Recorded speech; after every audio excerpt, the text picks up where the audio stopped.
Now, y'all know it wouldn't be Tyler Perry unless some woman was fighting for her life. Not just some woman, but some black woman was fighting for her life. Listen, we are in it to win it, and I'm back today to talk divorce in the black. Now, I think he literally sits up and says, "What can I do to shock the people?"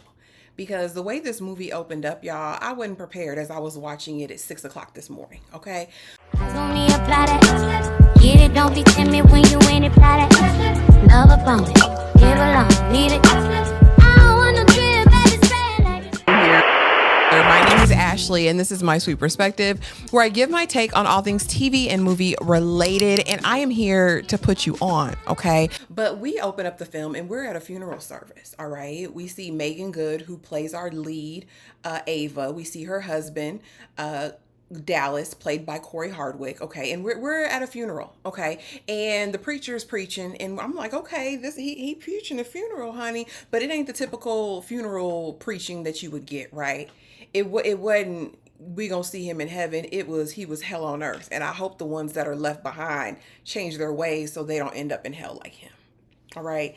Then things are starting to make sense because Ava trying to reach out to grab her husband Dallas's hand, and he's, "Get off me, this is your fault." And I'm like, what's going on? We find out that her daddy, but I believe his name is Clarence in the movie, played by Richard Lawson, is the preacher, okay? And they not feeling any of this message. And so next thing we know, a rotund woman stands up and says, "I'm not going to let you talk about my baby like this, all right?" She proceeds to take off her clothes because she says she's not wearing any hand-me-down clothes from the First Lady. Ava's mother played Debbie Morgan, the Debbie Morgan, okay? And next thing I know, she's saying, "Get your brother." And I'm thinking, okay, he's in the casket, right? And we find out about the Bertrand family, and all these boys are menaces to society. They have plagued this small country town in Georgia for their entire lives. And so this brother, he was trying to rob one of the congregants, honey, and the congregants wasn't having it and took him out. And that's why he's gone. And so the mama of the Bertrand family says, "Get your brother, baby, but leave the casket." So they literally get this man's body out the casket, carry it two by two, all right, on the way out, put it on the back of a pickup truck, and head on back to her trailer park. Now, y'all listen. I knew I was in for it from that moment. But again, the thing about Tyler Perry, you're gonna watch, okay? And so they leave, and then we see Ava, who is the dutiful wife, the preacher's daughter, who loves her husband down, right? She's been married to Dallas since she's 17 years old, and so she's going to go get her man. And the mom is like, "You ain't gotta chase after him." The daddy's like, he ain't no good no way. Why are you chasing after him? That's my husband. That's my husband, and I need to be a good wife because I was raised to be that. And I'm like, okay, girl. So we go to see Dallas, and they're not trying to see her, right? The brothers are like, this is all your fault. The oldest brother is like, it's not your fault, but still the consensus is you did this. All right. So she's sitting in the truck with him because the mama won't let her in the house because she said, "You uppity, right? And your family did this. I blame you. I told him when he married you, his life was going to be horrible." And I'm thinking, "Ma'am, your son's no prize, all right?" And so he's like, "You just take every chance to embarrass me." She's like, "Baby, let's just go back to Atlanta and I'll be there for you, and we'll do all the things." So she's sitting out in the car, and she ends up falling asleep because the mama won't let her in the house, and Dallas done left. Dallas is at the bar. And so she decides to take her happy tail to the bar to get her husband to drive back home. Baby, the way he disrespected her, even in these first scenes, ain't no way. Ain't no way. And you got a mama and a daddy. You just out here lost, Ava. Okay. And so she goes to the bar and tries to get him. And they're like, we're going to bring him out because he don't want to have nothing to do with her. And on her way out, we meet Benji. Now, Benji, I don't know. He didn't give vibes like the love of my life, but hey, whatever y'all want to do. But apparently this is an unrequited love, the love that never was, right? And so he's just greeting her, and the brothers come out like 2 seconds after that and are like, "Oh, you want us to put you in the hospital again?" So apparently they just bully everybody. They bully everybody. They beat everybody up. It's a mess. She's like, "No, let's just go. Let's just go." Gets Dallas home. He's drunk. Has a floral comforter on her bed. Okay. She wakes up. He's not in the bed. All right. The floral comforter will come into play later. Just remember that. She goes in and she sees him. He's crying. He was like, she made me do it. She made me take out my daddy. And I'm thinking, what the hell? Like, this has nothing to do with anything. You know what I mean? And so they're into it. So now everything we think in is back to back, right? We're back home. We're good. It's the next morning. She's got to go to work. And she has a friend, Rona, which was at the funeral, and she's married to Jim, who is Dallas's best friend. Dallas in there, and he's like, listen, I'm sick of you, honestly. I don't know what to do. We have a dinner reservation with our friends. And she's like, give me an hour. I worked all day. I just want to shower, get ready, and I will be there. Baby, she came down at 6:05. He was gone. He left her. Went to the restaurant, okay? And she's like, fine. I'll just be there. I'll just go still and follow him. So she gets there after him, but not after he's already had his drinks, honey. Looking at all the women, just disrespectful and rude, just gross. And so they're at this dinner with Jim, Rona. Rona literally hates him, do it. And he basically is like, listen, I like you no more. I don't love you no more. I want a divorce. The lawyer has already looked over the papers.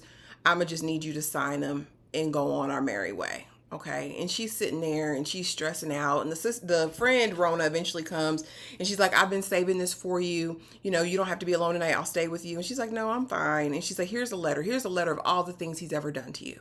And Ava's having a whole breakdown. And I'm thinking, sis, he done did you the biggest favor in the universe. Why are we crying? We should be celebrating, right? And so she takes this moment and she's going to go home, be loved on by her family, all that stuff. And of course she brings the letter with her. Now, why she do that? Because we knew the mama was going to find the letter. The mama or the daddy was going to find the letter. We done found out the man done beat the brakes off of her, done spat on her, has done all manner of evil against her, and she still wants it. And so we get into this whole conversation about, I just wanted not to be a disappointment to you and daddy. And they're like, listen, I never wanted you to go through this. The daddy was like, I ain't never treated your mother this way as an example for you. Okay. So she's there a couple days, reconnects with Benji because the parents are trying to connect them. And my thing was Benji, to me, he was a little bit pushy, even though he comes back later like, oh no, I don't want you till I can have all of you. It still gave, weird a little bit. And so they end up seeing each other a couple times because the parents are trying to make it happen. And eventually at the fair, they hang out. They're in the back of the truck listening to Chris Stapleton. And it feels like she want to go all the way. And he's like, no, you need to make sure you have your divorce and all that. And I was like, all right. So now she's refreshed, she's renewed, and she is back in Atlanta. And she's like, let's go sign these divorce papers, honey. So she meets him there. She don't even have an attorney because she don't need one. She don't want anything. She just wants to walk out of it free and clear. He'd already told her she could keep the house. And so she's like, cool, let me just sign the papers. And he's like, where's your lawyer? Where's your lawyer? Where's your lawyer? And so this is the moment I thought Tyler was going to take an opportunity to expand on this storyline and maybe say that by signing this decree, she was signing over the house and maybe like her future assets and paying him alimony or something like that, right? That was my thought. But we didn't even go in that direction. It ended up being for naught. I was like, okay. And so she wears her sexiest freakum dress, signs the papers, and baby, this sets Dallas off to the 9th degree because now he's pissy because his brother's done texted him a picture message of her and Benji at the fair back home. And they're like, but you're still going to divorce, right? He's like, yeah, I'm still going to divorce. So now see the spiral of Ike Jr. Because when I tell you Corey must have sat up and studied Lawrence Fishburne's performance in What's Love Got to Do with It, that's what he must have done. Because you can't leave me beat. You can't leave me beat. I mean, it gave Ike to me all day. And so, Lord, geez, I'm tired just talking about it, y'all. Because it was just stupid from that point on. Like the rest of the movie was just silly. He's on a revenge mission for perceived cheating during the marriage, which again, she never did. She was the dutiful wife and he knows she wasn't either. And he can't handle it, honey. So Jim, who's his best friend, which I don't understand why Jim is even his friend. And Jim, if you watch DR from Detroit, super handsome guy. But I mean, didn't really give much in this role. The actor's name is Shannon Wallace. And so they're going through it and he's always trying to talk Dallas off the edge. But baby, you can't talk Dallas off the edge. Dallas is showing up outside the workhouse and Ava's like, I'm not scared of him. I'm not scared of him. I'm like, sis, you might want to be. Baby, he done went back to the hometown, done roughed up the mama in the grocery store. The daddy found out, brings the blicky out, goes to the family house. And I don't know why he went to go see all them boys with just a gun in himself. And baby, don't pull a gun unless you're willing to use it. He needed to go there ready to pull that trigger. You hear me? And so they beat him down to an inch of his life, and he's in the hospital. And this is finally Ava's last step. But in between all that, honey, she done had Benji to the house in Atlanta, screwing him on that same bedspread. I said, y'all couldn't change the sheets, sis? You couldn't change the sheets? Because after that man left, after Dallas left, I would have got rid of the bed, changed the sheets, done all of those things. But anyway, hey, we recycle sheets. Hey, that's not my business. That's a small problem here, okay? And so when they got Bucky naked, Dallas in the house, okay? And finally, Benji got some good licks in, and I was like, finally, Benji, come on, do something, because you too big not to be doing something. He goes back home, though, and finds all his animals are dead, because Dallas knows. And so now that Dallas done roughed up the daddy, Ava done had enough, right? The daddy done already planted guns all around her house, or blickies all around her house. And so she, brings him in and she's messing with him. Yeah, I did it, and Benji does it to me better than you ever could, ever would be.